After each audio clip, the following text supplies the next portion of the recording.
Vous avez été interpellé là, en début d'année par la MRC de Lillet au niveau de cette situation qu'on juge désavantageuse pour les régions centrales face aux régions ressources. C'est les fameux crédits d'impôt d'investissement.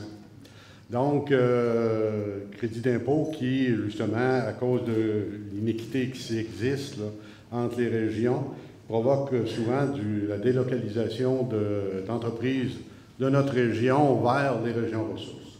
Moi, ma question, c'est qu'est-ce que votre gouvernement envisage face à ce problème-là d'inéquité des programmes de crédit d'impôt à l'investissement?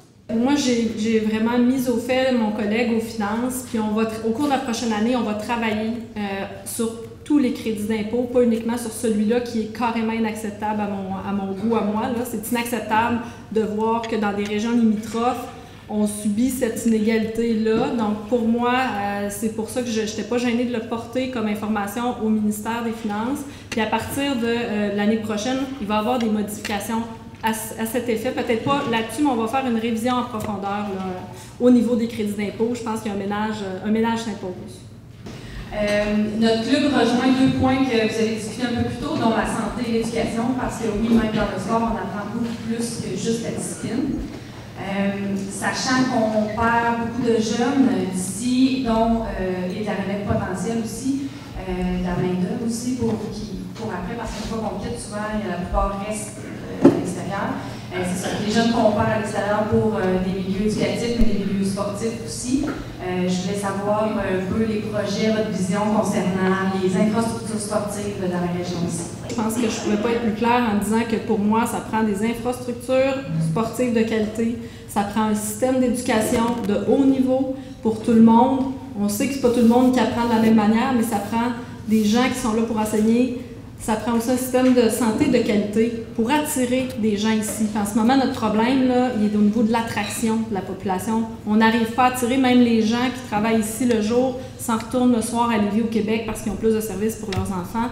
Pour moi, une fille qui vient de la région, c'est carrément inacceptable. Fait que si ça prend une infrastructure sportive, puis j'ai fait beaucoup de sport aussi étant dans la région quand j'étais plus jeune, c'est nécessaire d'avoir des bonnes infrastructures pour pouvoir se démarquer au niveau international, au niveau national, international, au niveau compétitif. Donc, pour moi, c'est quelque chose, puis on regarde, bien, vous êtes au courant, là, Mme Caron, qu'il y a un groupe en ce moment qui se met en place pour regarder la possibilité d'un centre sportif. Fait que ça, c'est des projets. Puis moi, ce que j'ai envie de dire par rapport à ça, peu importe ce qui va arriver avec ça, c'est il faut trouver qu'on vit une situation particulière dans notre région, puis travailler ensemble. Pour moi, là, c'est cette préoccupation-là qui me tient à cœur, ce désir de vouloir travailler ensemble, parce que tout seul, c'est juste la chambre de commerce, c'est juste l'entreprise XYZ qui le fait. Ça va peut-être marcher, mais ça ne sera pas comme si toute la communauté s'était mise ensemble. Ça, pour moi, c'est une grande préoccupation. Ma préoccupation, c'est celle des maternelles 4 ans. Hier après-midi, on a eu une conférence téléphonique avec le ministre de l'Éducation, M. Roberge. Et puis, quand vous avez dit au début qu'on ne voulait plus une approche centralisatrice qui était top-down puis partout dans la même affaire, là-dessus, j'en suis pas sûr, parce que le ministre nous annonce des maternelles 4 ans partout. Et puis, même pour l'automne, 17 classes de plus chez nous, on en a quasiment, mais on n'est pas capable de délivrer en marchandise d'une part. Puis, on a consulté les parents, et plus que la moitié veulent des CPE au lieu des 4 ans. Alors, est-ce qu'on pourrait avoir une approche qui est un peu plus, qu'on va construire localement, plutôt que d'avoir une approche nationalement la même, que tout le monde mange de pizza garnie et parle de 3 heures. Peut-être avoir quelque chose d'adapté à notre région. Bien, moi, s'il y avait plein de programmes sport-hors-études ici, je dirais oui au local, mais là, je pense qu'on a besoin d'imposer certaines choses. Puis en passant, en termes de CPE, puis de maternelle 4 ans, les parents pourront choisir ce qu'ils veulent. C'est aux parents qui vont choisir entre le CPE ou la maternelle 4 ans. Autre problème qu'on vit dans notre région, c'est les écoles qui sont menacées de fermer à cause qu'il n'y a pas assez d'élèves. En mettant en place des maternelles 4 ans, bien, ça va peut-être permettre de garder des écoles ouvertes. Puis pour nous, on a cette préoccupation-là de revitalisation des petites communautés. Fait que pour nous, c'est important. Moi, je voudrais savoir, tout à l'heure, vers 10h30, 11h, on s'est réunis, il y a plusieurs gens du milieu, des gens d'affaires, des industriels, des gens du monde politique. On s'est réunis concernant, pour faire une conférence de presse sur notre intention de revendiquer de nouveau la prolongation du réseau du gaz naturel de Saint-Henri-Lévis vers Montmagny, parce qu'on croit que pour notre développement économique, notre attractivité, c'est essentiel, et notre compétitivité, parce que je pense que je n'ai pas beaucoup à faire, à vous donner des exemples pour que vous compreniez l'importance que ça a pour nous, d'avoir cette prolongation du réseau-là.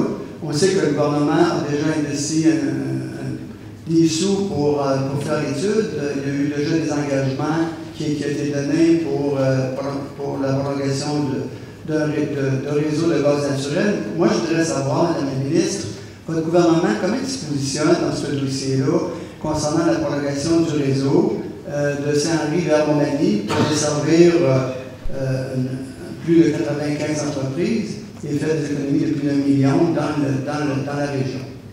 Le dossier chemine au ministère de l'Énergie. J'ai parlé avec mon collègue Julien à son ministère, puis le dossier est toujours en étude. Donc, ça chemine, ça suit son cours, ça va bien pour vous autres.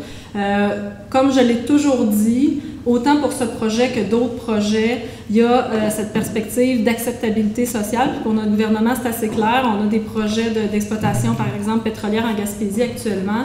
L'acceptabilité sociale est importante, donc d'informer la population des projets, pour moi, c'est essentiel. Je pense que si on fait ça, on va pouvoir la population va pouvoir mieux comprendre les projets. Puis dans le cas du gaz, bien, ça chemine. Vous avez fait vos demandes, vous avez fait vos devoirs comme communauté, donc ça chemine, puis ça va bien. J'ai 3 petits points, 3 petites demandes à votre gouvernement. Premièrement, la loi du 1% sur la formation. Quand ça a été mis en place, ça avait une raison d'être. En 2019, si on ne donne pas de formation à nos employés, c'est simple, on n'a plus d'employés, l'entreprise à ferme. Donc, c'est une loi qui n'a plus de sens. C'est de la paperasse inutile à remplir. Toutes les entreprises donnent la formation. C'est ridicule qu'on soit obligé de fournir toutes les documentations. On a vraiment une perte de productivité et d'efficacité. Je pense que ça serait le temps que cette loi-là soit changée ou carrément abolie. Aussi, vous avez parlé de reprenariat. Est-ce qu'on peut réussir à avoir l'exemption de gain en capital lorsqu'il y a un transfert d'entreprise familiale? Hein? C'est ridicule. Au provincial, puis Bernard, au fédéral aussi. Oui, c'est ça. Parce qu'en tant que tel, tout entrepreneur parent qui cède à son enfant aurait plus de retombées à vendre à un inconnu, à un étranger, qu'à ses propres relais.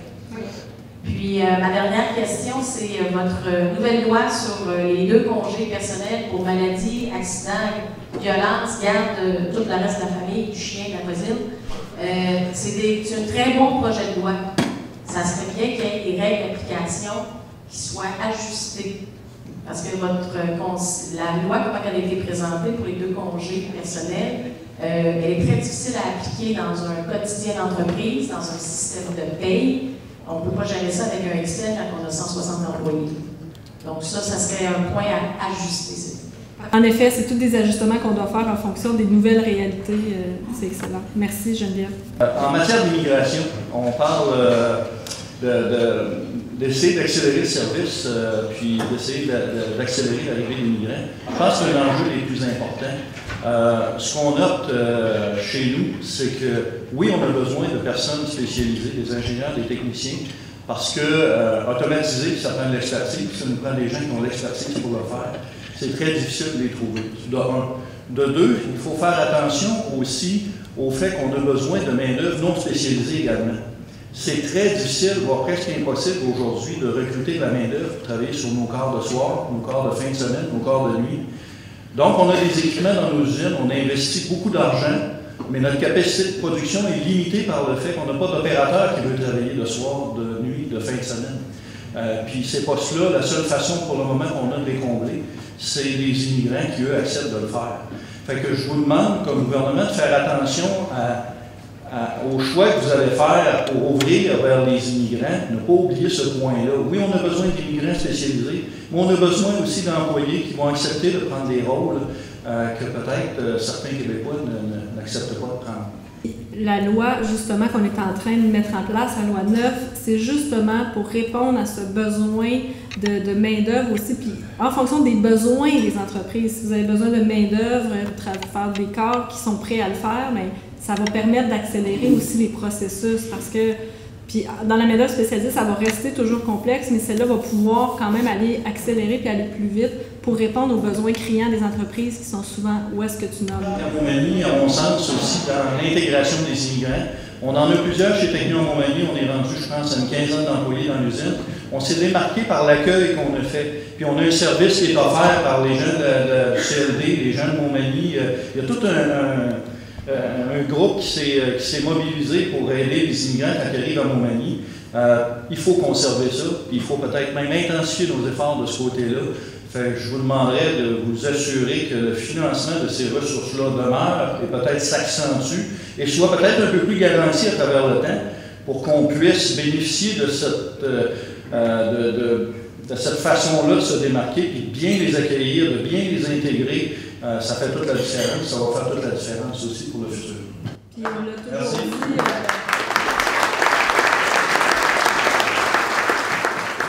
on l'a toujours dit, on va en prendre moins, mais on va en prendre soin. Puis ça fait partie de ça, la francisation, une meilleure approche au niveau du français, une meilleure approche aussi au niveau de l'intégration et de l'accueil. C'est démontrer que si on n'a pas d'infrastructure d'accueil, bien, ils ont tendance à quitter, soit vers les grands centres ou même vers Toronto puis aux États-Unis. Donc, nous, ce qu'on veut, c'est pouvoir les garder parce que les besoins sont là pour nous.